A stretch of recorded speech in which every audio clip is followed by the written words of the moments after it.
Here is the astrologer that calls up, Doozy. Ruben, I told him to call. He said he was going to get, this guy, he has a few books. He considers himself an expert in the field now, and he's crazy. he's also on the line, so he can hear everything you're saying, Doozy. Morning, Ruben. Good morning, Rover. Cleveland loves you. Thank you, Ruben. All right, so Ruben called on Friday. He had his books there, and he was, I was basically saying, listen, your horoscope is all a bunch of hooey. You can pick a horoscope out of the paper, and you can pick any one of them, and they apply to you. Chicks always seem to be very into horoscopes and signs and things like that. Psychics. When you go out to a bar and you meet a chick, they always seem to ask, what sign are you? Half the time, I don't even remember. It takes me a minute to think, oh, yeah, I'm a Virgo. Chicks, on the other hand, they Virgo Libra. You're on the cusp. Oh, I'm on the cusp. I'm a Virgo Libra. All right. Yeah, which makes you a more complex personality. All right. But it also makes you attracted to other people who are born in double-digit numbers, like the 20s. So if I'm attracted to people who have birth dates 20, 30, if you're born on January 30th, I'm attracted to you, I guess. Actually, yeah, you're dead on right there, brother man. Ruben, all right, let me... now, you've done some research on my birthday because we're trying to determine how accurate Ruben is. Let's hear exactly what you've come up with, which my birthday is September 21st, 1975. What do you have for us, Ruben? Well, the thing is, it's not going to be too... I forgot the word I was going to say, but to read... Like you were criticizing me before, you're saying, well, anybody could know these things about you just from listening from the show. So right. I'm going to tell you what I came up with, and, you give it whatever. But there's these things called karmic paths, okay? Let's say there's 48. Let's say there's generally 48 different lessons for us as humans to evolve through as we're, in different lifetimes on this planet. This guy's a kook, isn't he? Planet. You're on the way of influence. That's the name of your karmic path, okay?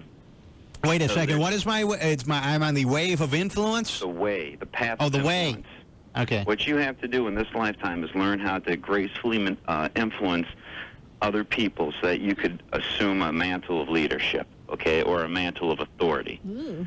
Now, when you're on one of these paths, like let's say in this lifetime you're on the path of trust. That means coming into this lifetime, you will always trust the wrong people. You always make the wrong decisions until you learn gradually the way of trust. You'll learn how to trust people.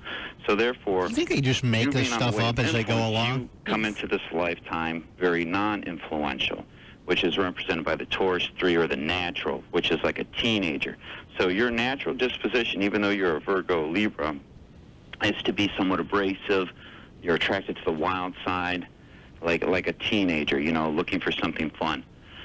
And on the exact opposite of the Taurus 3 is the Scorpio 3 is the way of charm. And people been talking for 2 minutes. I have no idea one thing you said. I don't understand any of it. So in this lifetime, you have to move from like a teenager to a more mature adult because every sign is also an age. Mm-hmm. Let's see now.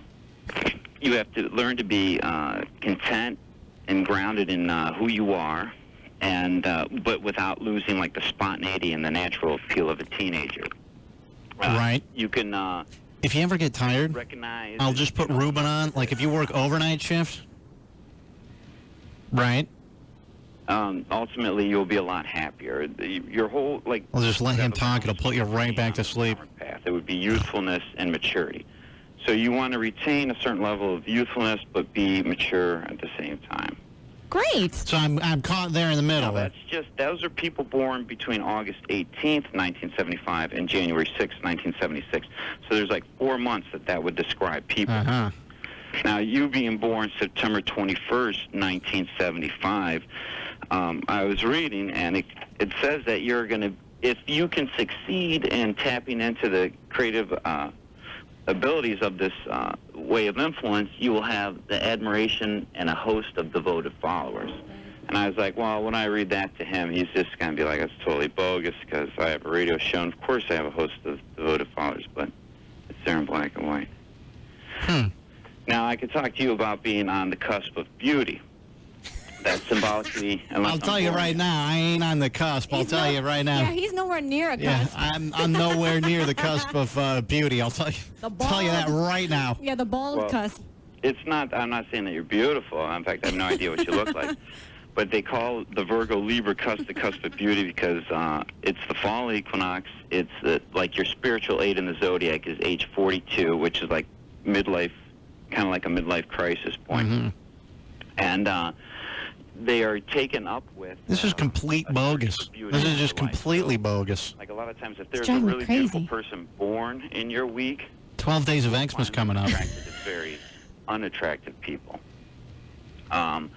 Or, like, say someone like yourself who is far removed from beauty, you will want to associate yourself with youthful or, younger people. They're extremely sensitive to external stimulus. This guy could go React on strongly perhaps to throughout the entire morning of just reading my horoscope. colors, sound. This is the longest goddamn horoscope I've ever gotten. Does this make It you... would take a whole newspaper to write this horoscope. To be Turn 'em addictive and off. self-destructive. Right. I don't know. How are we doing so far? Well, I think you are, Ruben, I'll tell you, you're pretty close to being dead on. Oh, really? Yeah. Okay. So, hey, I'm running out of time, though, my man. Hey, okay. But we thank you. But I do thank you for calling in and giving me. Now you can get back to Doogie. Your next, She Doogie. doesn't want to know about her, though. Yeah, No, her no. birthday is July 3rd. No, no, I don't want to know, though. What year? No, I don't need to. That you don't mess with stuff like that. You just don't talk about it. Well, with the startling accuracy that Ruben just displayed, I know that it would freak you out. You might become a little bit scared. He should go into business. You should do this for a living. You could open up a shop, Ruben. Have you ever thought about that? Yeah, sure. That means no? Well, if I take money for this, all my powers will be taken away from me. Oh. I hear you. All right. That's the true astrologer quote. Okay. All right, Ruben, hold on. Did you put him on hold? Yeah, put him on hold. All right, listen. No idea what the guy just said. I really don't. I have no idea what the guy just said. So if you're a true astrologer, you don't can't take take any money? How's that working out for all those people out there?